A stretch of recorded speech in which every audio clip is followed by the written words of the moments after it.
All right, we're talking to Army veteran John Wayne Walding from Live to Give. So, John, I appreciate you being here today. You got a phenomenal story we'd like to hear. Before we get to talking about business and entrepreneurship, and what you guys are doing with your beverage company, Live to Give, take us back and tell us what you did in the Army.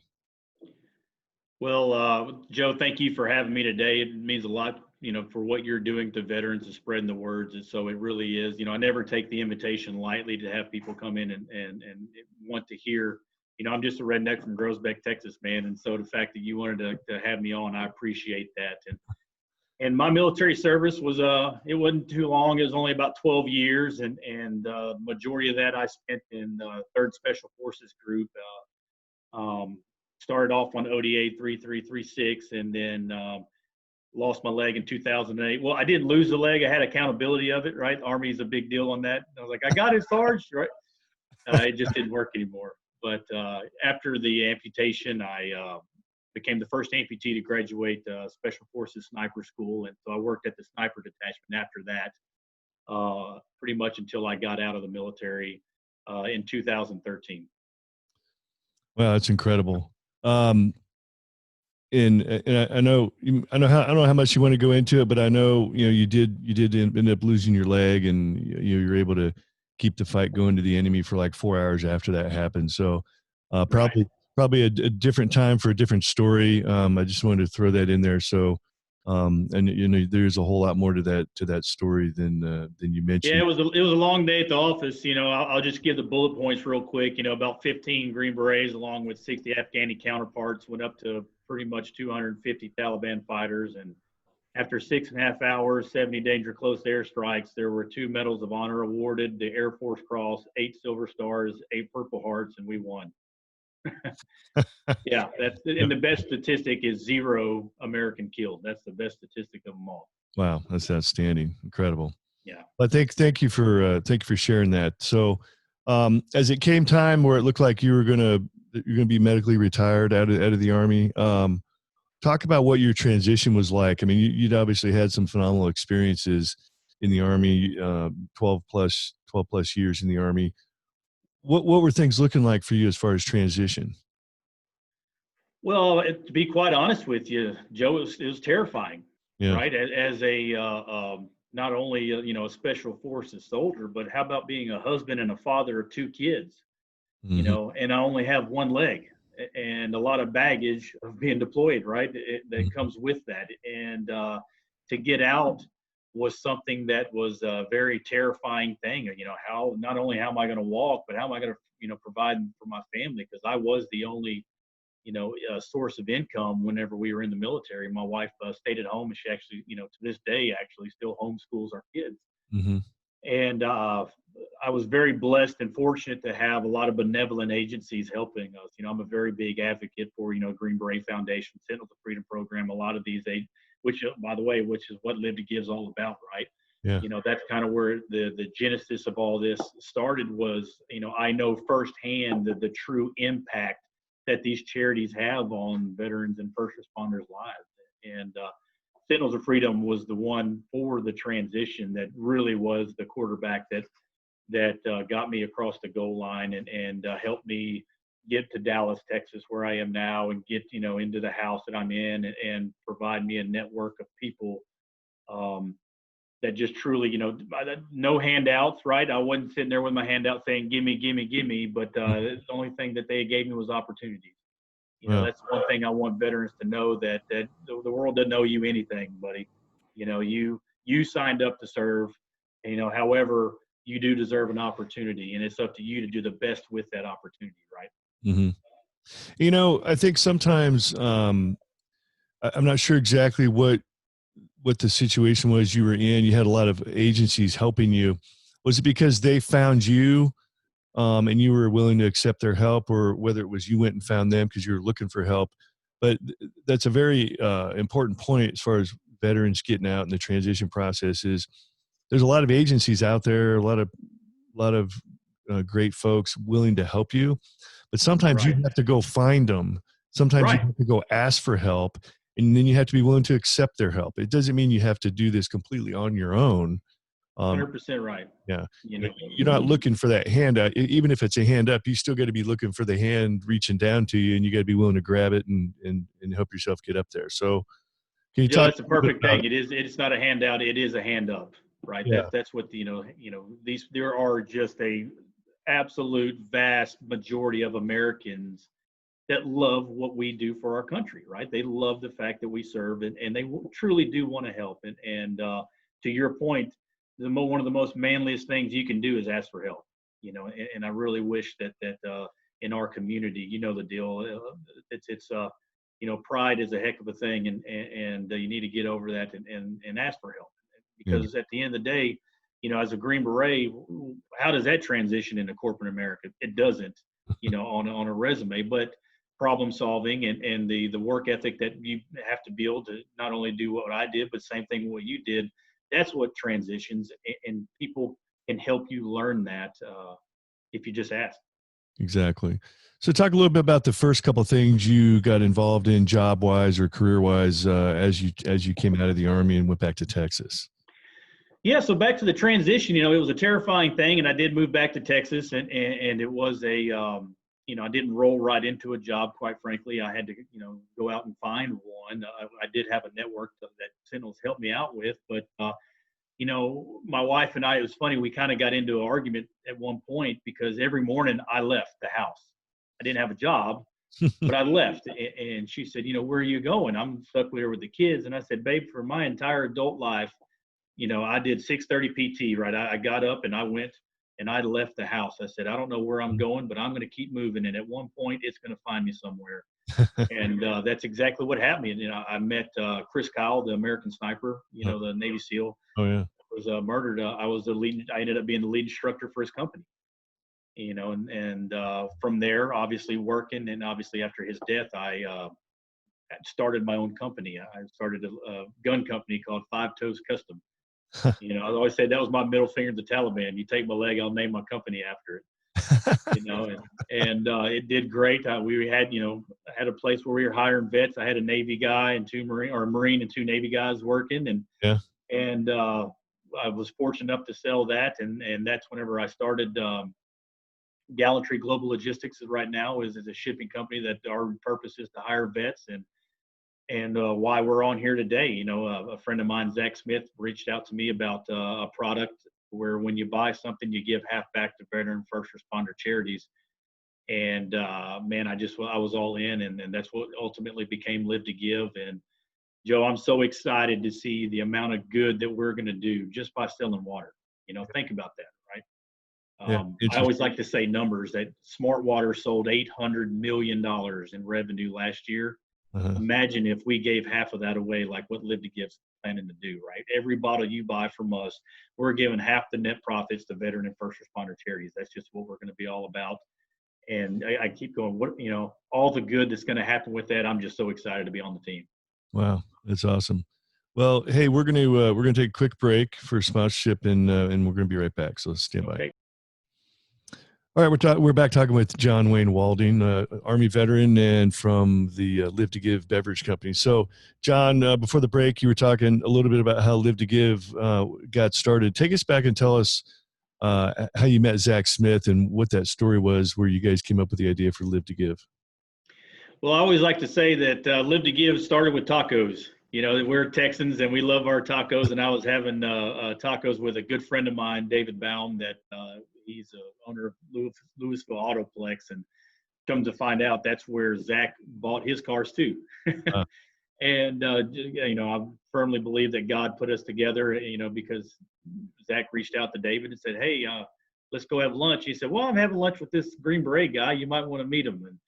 And that's whenever we started talking, and he told me what he was wanting, his idea. And he asked me if I wanted to be involved. And I actually told him I didn't say no, but I said, let me think on it for a little bit, because I'm the type of guy that if I say yes, I'm going all in. Right.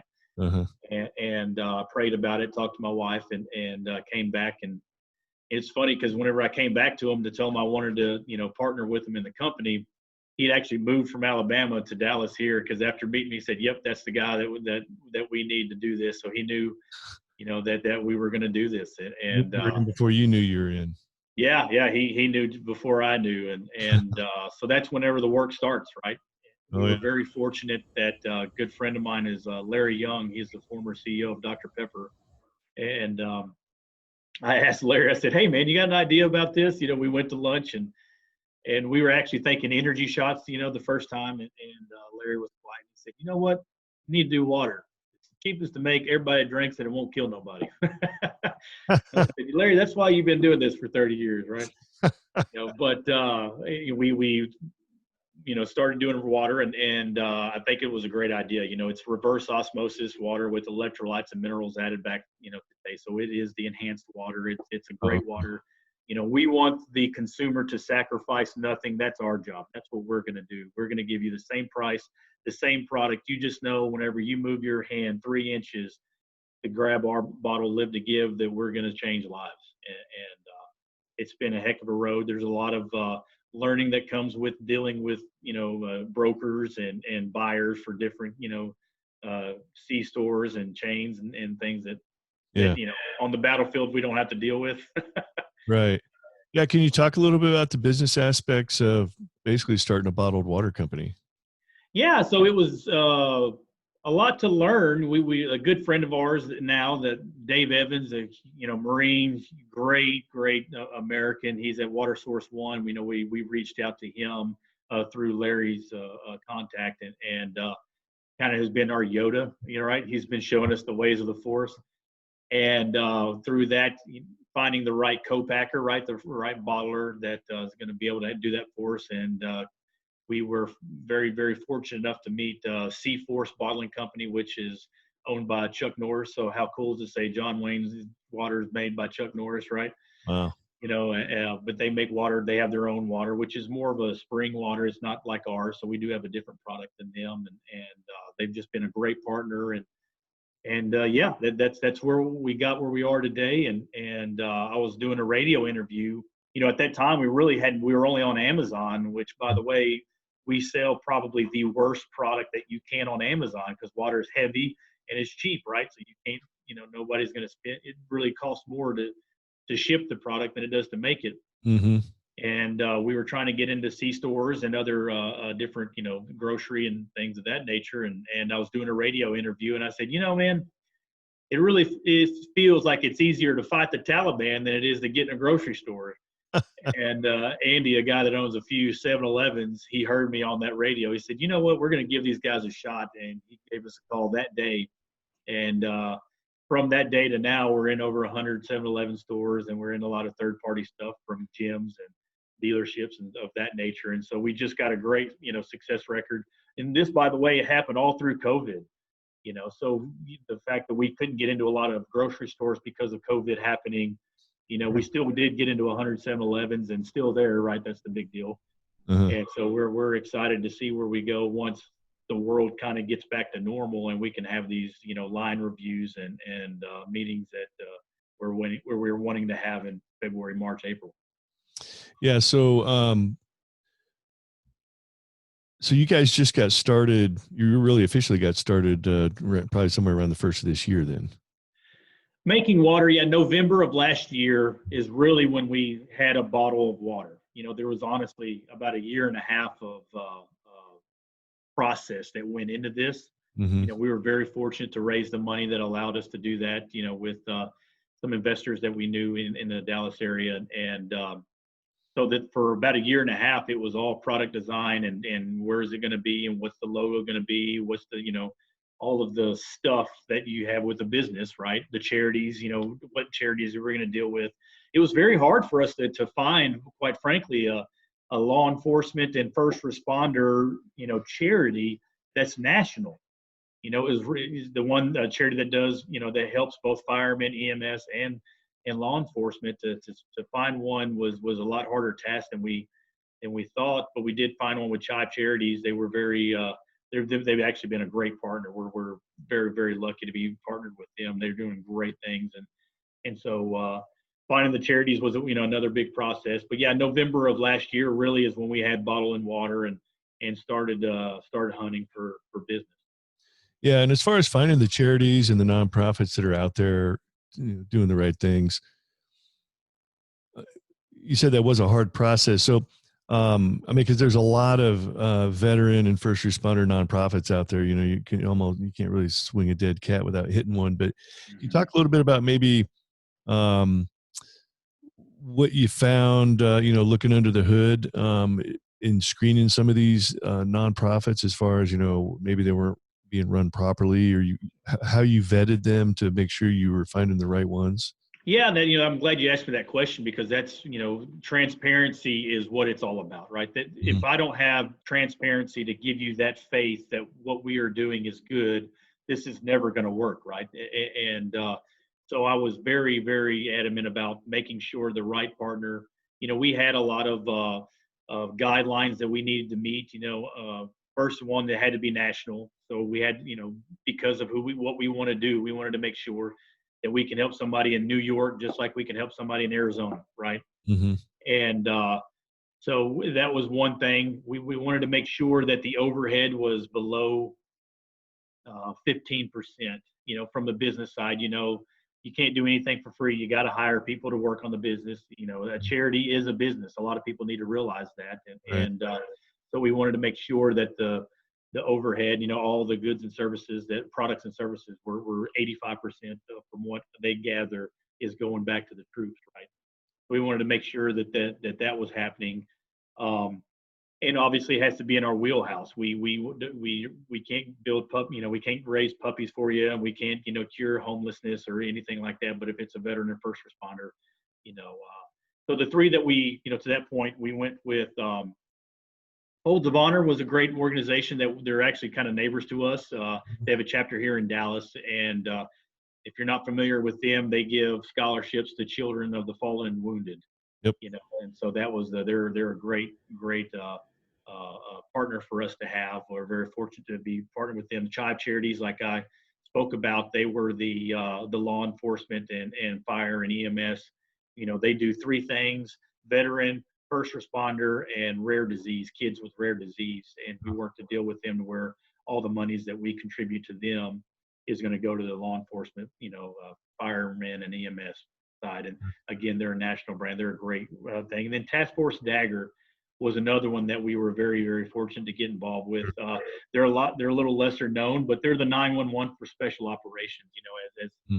As obviously with me being in the special operations field, all the battlefield, you know, uh, that we don't know about, right, is fought by Right. them, and there's a lot of capability gaps that the special operations soldiers, sailors, airmen, Marines have Hmm. that need the help. And so those are the three that we went with, and ultimately, we're actually talking about starting our own foundation to help to make sure there's a lot of not to get long-winded, but there's a lot of legalities with having these partnerships. It's called a corporate co-venture agreement Yep. that we have to have with every charity in every single state. That's 150 agreements that we have to make sure is good. So what we're going to do is roll that into. We're going to have our own charity. The relationships are pretty much going to be the same, and if there is something on the outside that we can help with, we're going to be able to do that. But that's in a nutshell kind of how we went through the charities. Yeah. Thanks for going into explicit detail like that, because I mean some of those things you mentioned are very valuable, and when people start coming up Yeah, with we didn't know, like with the yeah. corporate core venture, man, and that's 150, every single state. And by the way, that's something they have to do, not us. Hmm. So from a business, we're the ones that get in trouble if they don't do their due diligence Right. and they're charities, not lawyers, right? And so anyway, that's why we're going to just start Live to Give Foundation. Yeah. Okay. That's awesome. So now that you guys are up and running, and you're in a lot of stores, especially 7-Eleven stores, Mm-hmm. um, what are some of the biggest obstacles you guys are still facing? Is it basically just trying to expand more and get into more stores, or are there other things that they're standing in your way? Yeah, I won't talk about the obvious COVID, right? We know what happens whenever the world shuts down. So that's to be, we already know that. But from the business side, from that, really distribution, right? That's the big deal. So there's two types of models that a lot of people don't realize. There's the direct to consumer model, Hmm. right? Like a Black Rifle coffee that you're not really going to go into a Tom Thumb or a Kroger and get it, but you can buy it online. Right. That's the direct to consumer type strategy, and you have the traditional, retail strategy where you can go into a grocer, into the other, thing on a national level. And when you are on that traditional side, the distribution is that, honestly, that's the business, right? If you don't have the right distribution to get, Yeah. to an Allsups in New Mexico and to a Quick Trip in Dallas, right? It's not going to work. And so finding the right partner from a distribution aspect has been a big challenge for us, Hmm. because we're not big. We are startup, small business, and we do have a lot of success right now. But from the beverage side, 100 stores, quite frankly, is nothing, right? When you think of the 11,000 stores that Yeah. just 7-Eleven has, nationwide. And so that's one of the challenges that we're having right now, is finding a distribution partner. And as far as distribution partner, like, for example, instead of, you kind of had a unique opportunity when the 7-Eleven CEO heard you on the radio, but or somebody that worked for 7-Eleven heard you. Yeah. So it's one thing to try to hit, if you're like, oh, I want to get into 7-Eleven. So you think I'm going to go straight to 7-Eleven, and Right. then I got to go to Quick Trip to get into Quick Trip. And then I got to go to this grocery store to get, but distribution partners, there are companies that already distribute to all of those places. Well, and that's the big point I'm making, Yeah. right? And Because so you if go you to do them. have that, right. Because when you do go to, like, AFES is a perfect example right now, right? What better place to sell more water than AFES? Right. Right. Right. But AFES works with a certain distributor that we don't have right now. So we have to, just because they may want their product, the business side behind that needs to add up as well, right? Mm-hmm. And that's just one example of many other people that we're talking to. This chain likes to use McLean, where this chain likes to use, a different company. So we're talking to Benny Keith and some other people right now that distribute. One is, quite honestly, willing to take a smaller company like us that, Uh-huh. that is worth the squeeze for them. And two, it gives us the ability that when we do go to these chains to say, hey, look, we're already being distributed by this person. Oh, Right. yeah, well, they already come here anyway. It makes it easy for them. So McLean, you mentioned McLean. There's actually a McLean distribution center right near my house here in Kansas City. So I'm familiar with them. Like McLean, for example, I didn't realize this, but somebody told me a huge amount of all they do is supply all the stuff that goes into a convenience store. So if you're a convenience store owner, you don't buy all that stuff inside the store from 100 different companies. You buy from like one or two, and one truck goes up and throws in everything. Right. Is how it works. So Absolutely. yeah. And so, I'm learning that on the fly, by the way. yeah. And to your point, right? All subs may not use McLean to where they use this person, and there are a select few, and finding that process it's been fun. It's been challenging. Look, I've been shot at, right? This is an easy day, and we just got to roll through the punches and keep the ball moving forward, and we're gonna get it. Look, I keep saying, Joe, we're gonna do a lot of great things. What I think is so unique, and it's not that we're giving back. There's a lot of companies that give back, but what I think we're doing is we're allowing everyday Americans the ability to give back daily, right? You don't have to wear a uniform to serve. Everybody buys water. Everybody goes to the store, and can afford $1.50 water, $1.80, depending on whether it's a 1 liter or 20 ounce, right? Mm-hmm. So that's why I just truly think that we're going to do so much good, just by selling water. Yeah, that's awesome. Well, so if somebody wants to look up Live to Give, other than trying to find you in a store, how do we find Live to Give, and how do we find your products? Yeah, the easiest way is Amazon, right? We are nationwide on Amazon, so go on there, and obviously you can have it shipped to you to your house, and in the Dallas Fort Worth area, it's go on our website actually if you want. That we have a Find Me page with a map that has all the different stores that we're in right now, and yeah, that's where you can find us. Okay, great. So John, if you're in this entrepreneurial game, if you're talking to somebody that's looking to get out of the military, wanting to run their own show, start their own business, somebody that's in a transition right now, and they want to do something besides go out and get the typical job, what kind of advice would you have for them trying to break into the entrepreneurship game? Well, we kind of mentioned to it earlier, looking into charities that help. There's a lot of charities, like Sentinels of Freedom I'll say them again because, it's not that they give you a 4-year life scholarship. Hmm. What I give back before they even give you that scholarship, you have to be a serious veteran that wants to get out and do more and before they invest into you. And with that, it's more than just the money. It's also the network. They walked me into Ross Perot's office before he died, right? He walked me into Randall Stevenson and AT&T's office.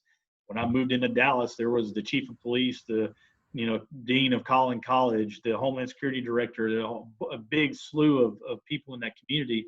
And we walk in, and Mike Conklin said, "Hey, here's John. How are we helping him?" And so to your our earlier point, just ask for help. Find people that truly want to give you a hand up and be vulnerable. Look, you have to get in that uncomfortable scenario. You have to be comfortable being uncomfortable, and a little bit of that is having that vulnerability to get outside that box and try something new. I'm a logistician. Who knew that? With the shipping company, I make water. Like, that wasn't learned as you don't do that in boot camp or Green Beret school. And so, but I do know how to go hard, lean forward, fight hard, and never quit. That whether that's on the battlefield or in business, it's the same. You as a veteran, you have the same aspects to be the CEO of AT&T if you wanted to be the CEO of your own company. It's just up to you to have that courage, that vulnerability to go out there and believe in yourself that you can do it. Yeah, that's awesome. Well, hey, John, thanks for sharing your entrepreneurial success story. We look forward to hearing the great success that Live to Give has already done and going to do in the future. And, if we can ever do anything for you here at Veteran on the Move, by all means, let us know. Joe, you're the best. I appreciate the invite, and anything you need from me, let me know. You bet. All right. These two Have a good day. veterans are Oscar Mike.